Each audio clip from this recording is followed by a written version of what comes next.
Apocalipse, capítulo de número 2, versículo de número 12. Glória a Deus. Apocalipse, capítulo de número 2, versículo de número 12.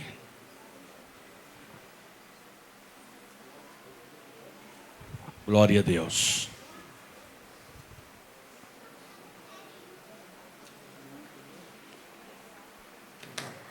Glória a Deus. Aleluia. Capítulo 2, versículo 12 do Apocalipse diz assim: E ao anjo da igreja que está em Pérgamo escreve: Isto diz aquele que tem a espada aguda de 2 fios. Eu sei as tuas obras, e onde habitas, que é onde está o trono de Satanás, e retens o meu nome, e não negaste a minha fé, ainda nos dias de Antipas, a minha fiel testemunha, o qual foi morto entre vós, onde Satanás habita. Mas umas poucas coisas tenho contra ti, porque lá tens os que seguem a doutrina de Balaão, o qual ensinava a Balaque a lançar tropeços diante dos filhos de Israel, para que comessem dos sacrifícios da idolatria e se prostituíssem. Assim tens também os que seguem a doutrina dos nicolaítas, o que eu aborreço. Arrepende-te, pois, quando não, em breve virei a ti, e contra eles batalharei com a espada da minha boca. Quem tem ouvidos, ouça o que o Espírito diz às igrejas. Ao que vencer, dar-lhe-ei eu a comer do maná escondido, e dar-lhe-ei uma pedra branca, e na pedra branca um novo nome escrito, o qual ninguém conhece, senão aquele que o recebe. Glória a Deus. Fala conosco, Senhor Jesus, esta é a tua palavra. Amém. Queridos, aqueles que têm acompanhado os nossos encontros aqui às segundas-feiras, estão percebendo como as informações vêm se desenrolando e automaticamente se pactuando, se completando. Aqueles que assistem também percebem esta verdade. Importante seria só lembrar-lhes que as cartas seguem um padrão. E mesmo seguindo esse padrão, cada uma delas traz uma revelação específica, uma revelação peculiar. Eu disse para vocês que nós iríamos analisar aspectos geográficos, históricos e verdades que se vinculam à cidade que estaria recebendo, a cidade que assedia a igreja e a igreja que estaria recebendo a respectiva carta.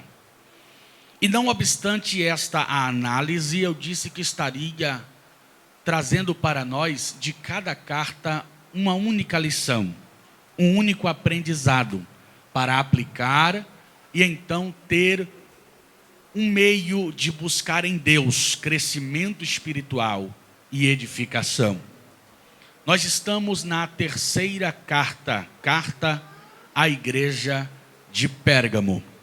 Nós já vimos as informações introdutórias sobre o Apocalipse, já estudamos sobre a carta a Éfeso, cuja lição principal era a exortação ao regresso do primeiro amor. Já vimos também carta à igreja de Esmirna, cuja lição principal era ser fiel em meio às perseguições. E nesta noite nós iremos trabalhar com a carta que foi escrita a Pérgamo. Eu queria, portanto, assim como nas outras reuniões eu dei um tema que norteou a nossa reflexão, eu queria dar-lhes o tema que irá nos nortear aqui nesta noite. Eu queria falar-lhes sobre Pérgamo, uma igreja vizinha de Satanás. Pérgamo, uma igreja vizinha de Satanás. Eu queria só fazer duas perguntas a vocês antes de começar a refletir de fato sobre a carta a Pérgamo. Primeiro, eu queria perguntar-lhes: se Jesus hoje fosse escrever uma carta para você, qual seria o conteúdo desta carta? Se Jesus hoje fosse escrever uma carta e endereçá-la à ADEC, a Assembleia de Deus, aqui em Capelinha, em Salvador, na Bahia, qual seria o conteúdo desta carta?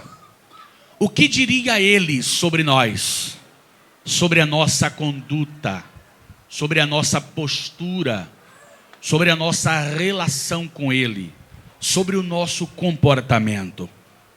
Já imaginou qual seria o conteúdo desta carta?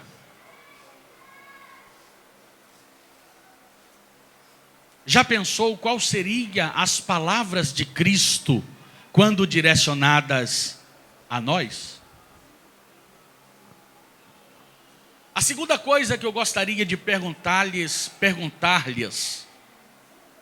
é a seguinte: você gosta do seu vizinho? Você vive bem com o seu vizinho? O seu vizinho é crente?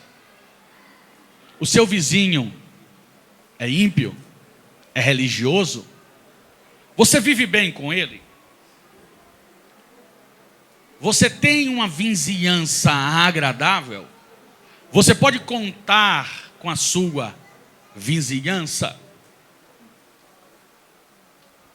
Talvez as respostas foram mais que diversas.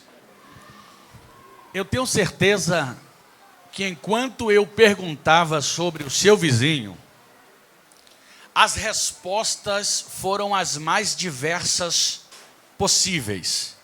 Com certeza, quando eu perguntei, talvez você tenha pensado: eu não gosto do meu vizinho, eu não me dou bem com ele, eu não gosto dele porque ele coloca som alto no final de semana quando eu quero descansar. Não, meu vizinho é uma bênção, é um santo homem de Deus, não incomoda, não atrapalha. Enfim, existe N tipos de vizinhos e existe N comportamentos de vizinhos. O que eu gostaria de destacar para vocês é o seguinte: a Bíblia nos conta a história de uma mulher que tinha uma vizinhança agradável. E não só uma vizinhança agradável. A Bíblia diz que ela se relacionava da melhor maneira possível com esta vizinhança. Prova disso é que quando o profeta a mandou pedir vasos emprestados, a Bíblia diz que a sua vizinhança automaticamente cedera o recurso que o profeta exigiu. E ela automaticamente teve a sua vitória por causa da ajuda da sua vizinhança. Você já precisou da ajuda do seu vizinho? O seu gás já acabou dia de domingo de noite, onde não tem onde comprar e a comida estava no fogo? Eu passei por uma experiência dessa recente. Eu sempre digo a Gislaine: eu não gosto de incomodar vizinho. Só que eu inventei de assar uma pizza com ela, domingo à noite, 11h30 da noite. O gás acabou justamente 12h30 da noite, ao domingo, onde não tinham onde comprar gás.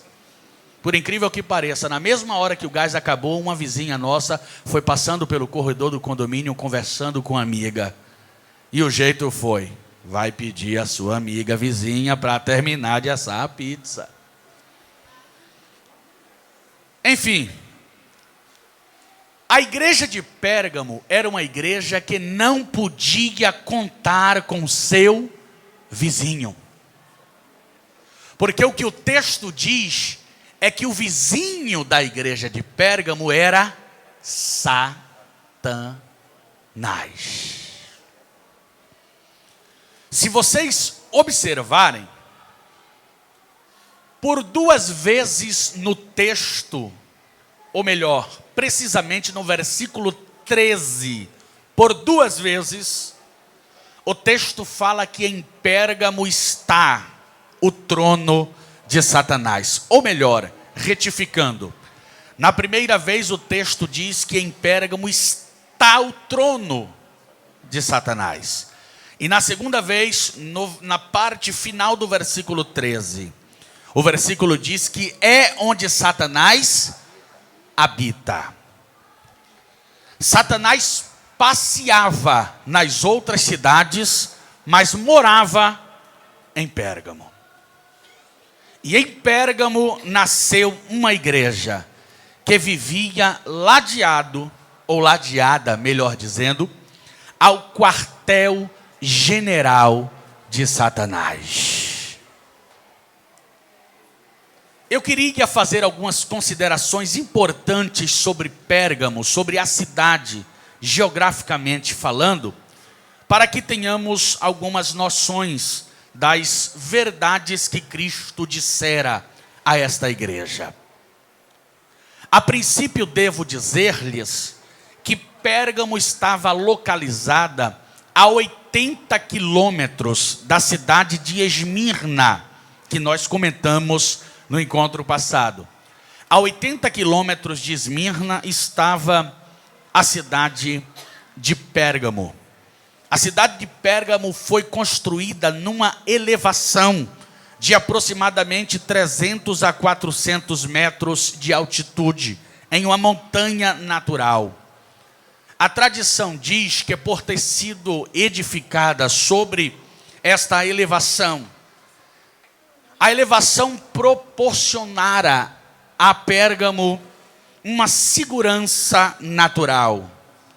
De maneiras que a cidade de Pérgamo era também vista como uma cidade segura, onde reis, pessoas famosas depositavam as suas riquezas com a intenção de tê-la segura, porque a tradição diz que era literalmente impossível infringir as fronteiras e as guarnições que estavam sobre a cidade de Pérgamo. A história diz que um certo rei chamado Lisímico depositou na cidade de Pérgamo uma quantia, uma riqueza que, se fosse avaliar em uma quantia, seria aproximadamente de 18 milhões de reais. Ele deixou depositado na cidade de Pérgamo, porque era uma cidade extremamente segura, e a tradição confere a Pérgamo o título de cidade tesouro. Como já vos disse, essa elevação natural garantia uma segurança fortíssima. Vale ressaltar para vocês que o último rei que reinou sobre Pérgamo, antes de tornar-se província do Império Romano, foi exatamente Átalo III, que foi o último da dinastia de Ataládia. E este homem deixou um testamento da cidade de Pérgamo antes de morrer, dando ao imperador de Roma o direito de assumir toda a cidade de Pérgamo. Então o testamento foi deixado, e quando morre Átalo III, Pérgamo passa a ser dominada pelo Império Romano. Vale dizer aos amados que Jesus Cristo, no versículo de número 12 da carta a Pérgamo, apresenta-se como sendo aquele que tem a espada de dois gumes. E havia uma tradição na Ásia Menor, quando havia transição de liderança. A liderança que estava saindo passava a mão da liderança que estava assumindo o posto uma espada, simbolizando a autoridade do imperador para julgar entre o povo. Assim como Lula passou para Dilma a faixa presidencial, simbolizando a autoridade de governar a nação, assim também era passada a espada daquele que estava saindo para aquele que estava assumindo o posto de autoridade na cidade. Assim como vai haver posse de pastores em nossa igreja, é muito comum a gente ver o pastor que está saindo entregar a Bíblia na mão do pastor que está o assumindo, que será o seu sucessor, simbolizando a autoridade sobre a igreja, sobre o rebanho e sobre o povo. Assim acontecia em Pérgamo, era conferida a espada para aquele que estava adentrando ao poder. E no versículo de número 12, Cristo se apresenta como sendo aquele que tem em sua mão a espada afiada de dois fios, ou de dois gumes. E a intenção de Cristo era mostrar que ele tem o poder e a autoridade não só sobre Pérgamo, mas para julgar a liderança que estaria assumindo o reinado em Pérgamo. Era como se dissesse aos crentes daquela cidade: vocês estão habitando onde Satanás habita. Vocês estão congregando vizinhos ladeados a Satanás. Mas eu quero que vocês saibam que eu tenho a autoridade para julgar reis, príncipes e magistrados, porque eu tenho a espada afiada de dois gumes. Está dando para compreender? Diga para a pessoa que está ao seu lado: Jesus tem a autoridade maior. Diga isso, por gentileza. É Ele quem julga os juízes, é Ele quem julga os magistrados, porque a palavra do Senhor nos garante que Ele tem a espada de dois fios, que é o poder de julgar a palavra de autoridade. Quem concorda com esta palavra, diz amém, diz glória e diz aleluia. Agora olhem para cá, por gentileza. A cidade de Pérgamo era extremamente importante. Por quê? Porque a tradição diz que Pérgamo era, ou melhor, por muito tempo foi, a capital da Ásia Menor.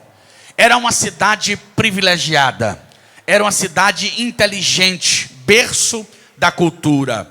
Em Pérgamo havia a segunda maior biblioteca do mundo. A primeira estava no Egito, em Alexandria. A segunda maior biblioteca do mundo estava exatamente em Pérgamo. E a tradição diz que essa biblioteca tinha mais de 200 mil exemplares de livros, de compêndios históricos e de várias outras literaturas. Literaturas das mais específicas e das mais clássicas possíveis, trazendo mitologia, trazendo história, enfim, era uma biblioteca muito rica e a segunda maior de todo o mundo. Pérgamo era uma cidade fantástica. Pérgamo era uma cidade extraordinária.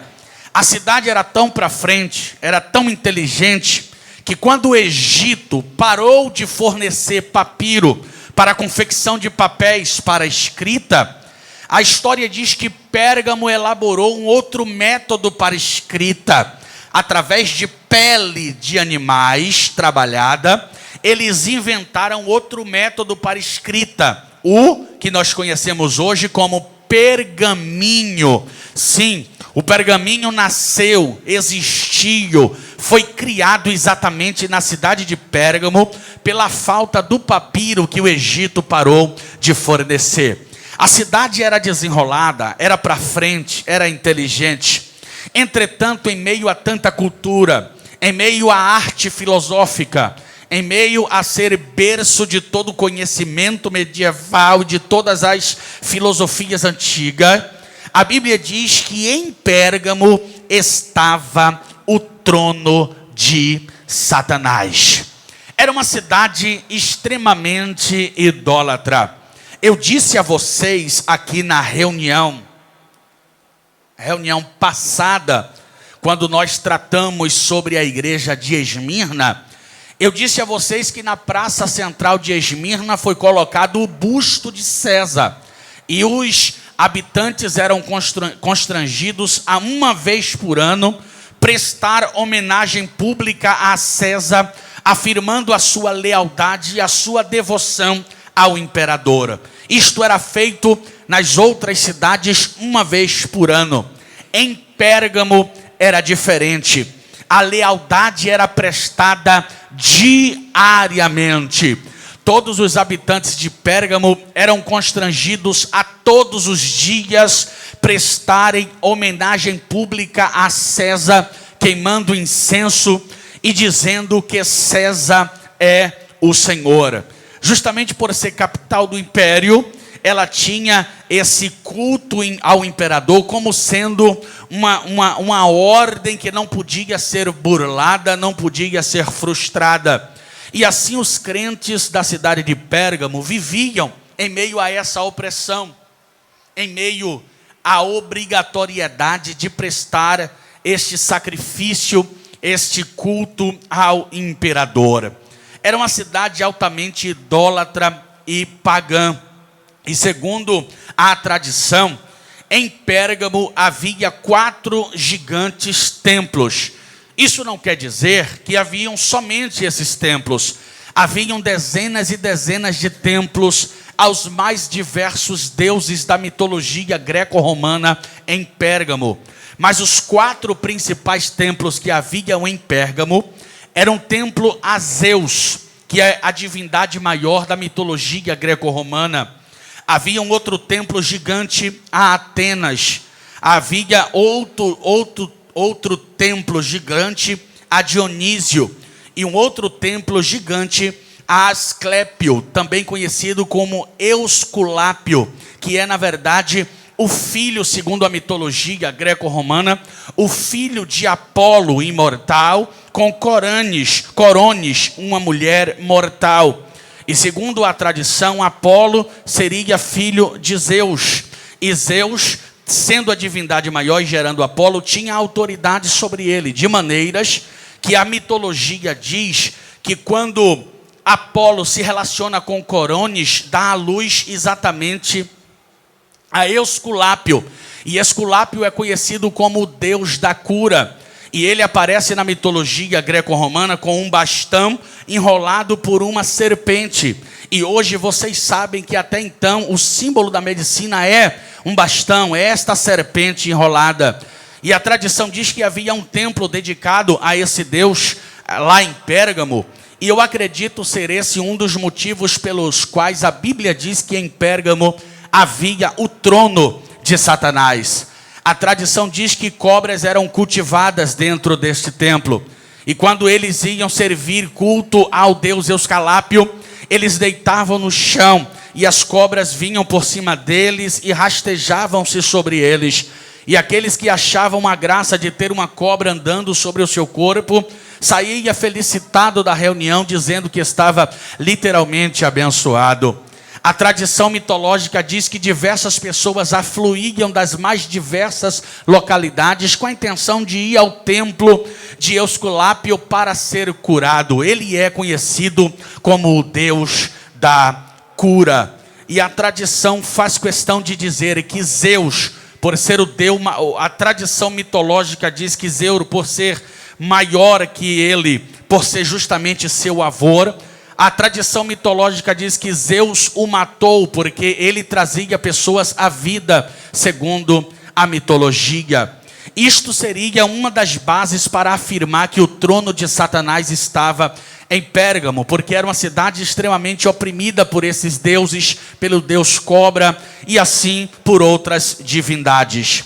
Mas havia ainda um outro templo, e eu trouxe algumas informações aqui que eu vou precisar ler para vocês, que são informações que não deu para memorizá-las, mas são informações importantíssimas para nos fazer entender o motivo pelo qual Jesus Cristo disse que em Pérgamo estava o trono de Satanás. É exatamente sobre o maior templo dedicado a Zeus, o maior deus da mitologia grega, o maior deus da mitologia greco-romana.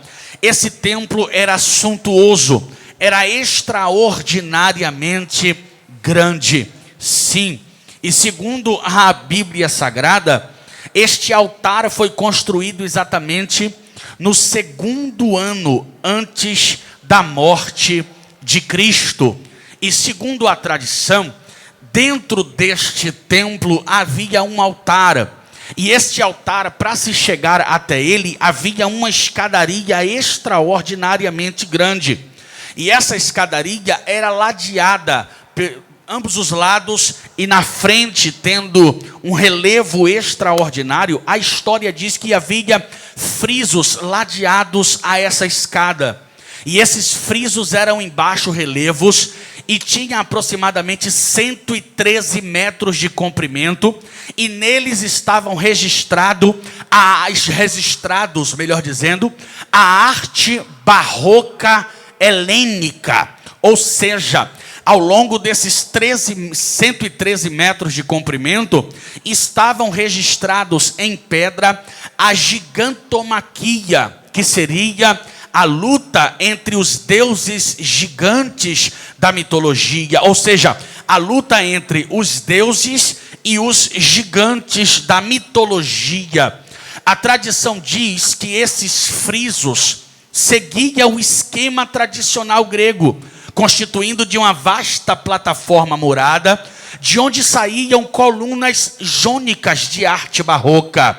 E assim, segundo a tradição, diante das escadarias haviam monumentos que se elevavam à parte superior daquela escadaria. E esses frisos são montados em cima dos muros, trazendo colunatas, como que sendo uma estrutura de colunas em torno da escadaria que leva ao pórtico, e é semelhante ao panteão que a Bíblia chega a falar que havia na cidade de Atenas.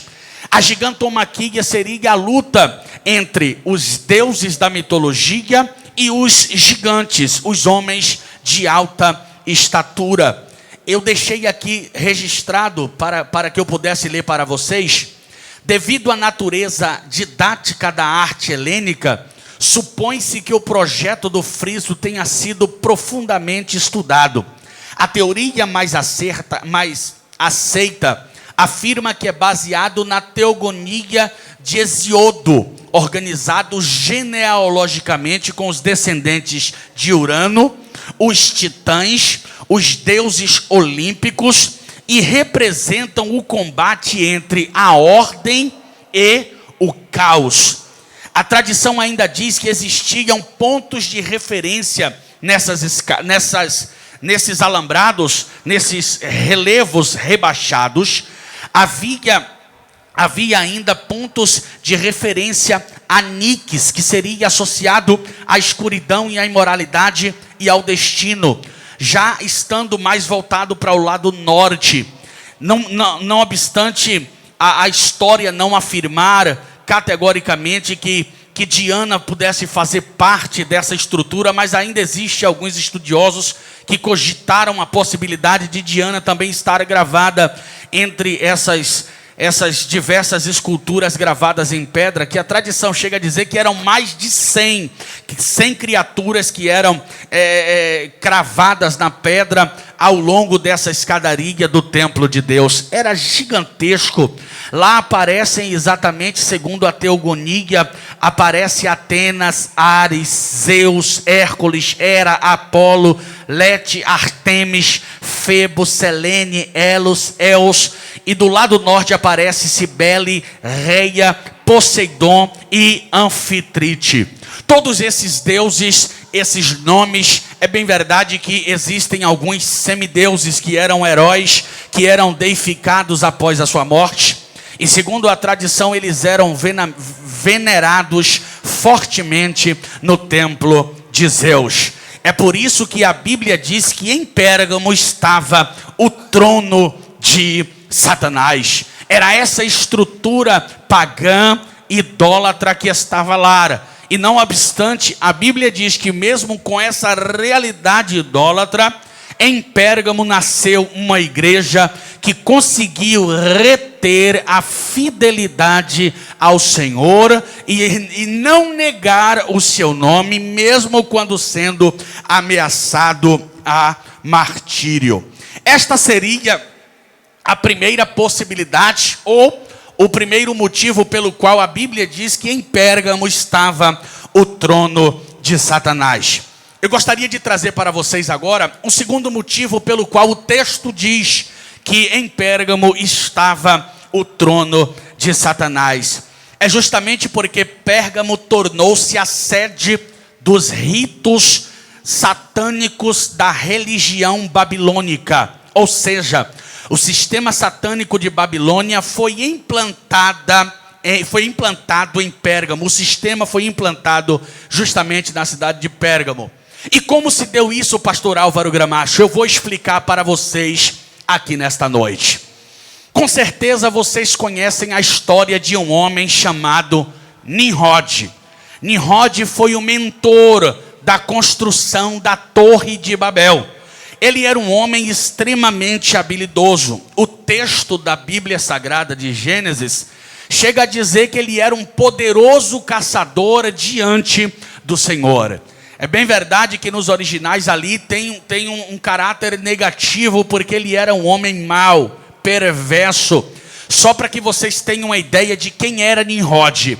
Quando atingiu a fase adulta, ele matou seu próprio pai e casou com a sua mãe. Esse foi Nimrod, um homem perverso, um homem mau, e o homem que liderou uma das maiores rebeliões que a Bíblia menciona.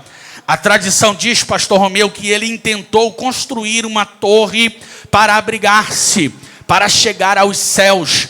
Só que Flávio Joséfo, quando comenta sobre esta torre e sobre Nimrod, a torre que seria a Torre de Babel, vocês devem saber que a região ali era exatamente na Mesopotâmia, que hoje seria a Babilônia. Então ele, segundo a tradição, intenta construir essa torre. Só que Joséfo diz que a ideia não era ver a Deus. A ideia era concorrer com o Todo-Poderoso. Afinal de contas, a Bíblia diz que Deus afirmou e fez uma promessa à humanidade de não mais sucumbir às almas humanas com as águas do dilúvio. E logo após a geração de Noé, se levanta Nimrod, e ele ouve dos seus antepassados a promessa de Deus, de não matar mais a raça humana com as águas do dilúvio. Só que a tradição diz que Nimrod tentou construir a Torre de Babel justamente por não confiar nas promessas de Deus. A ideia era, vai que Deus manda outro dilúvio, mas se ele mandar um dilúvio, eu vou estar lá no alto da torre e não vou ser sucumbido pelas águas diluvianas. A ideia de Nimrod era essa. A ideia era, Deus, o Senhor pode até mandar um dilúvio, só que eu vou escapar do dilúvio, porque vou estar no topo da Torre de Babel. Era uma religião apóstata que estava sendo fundada ali.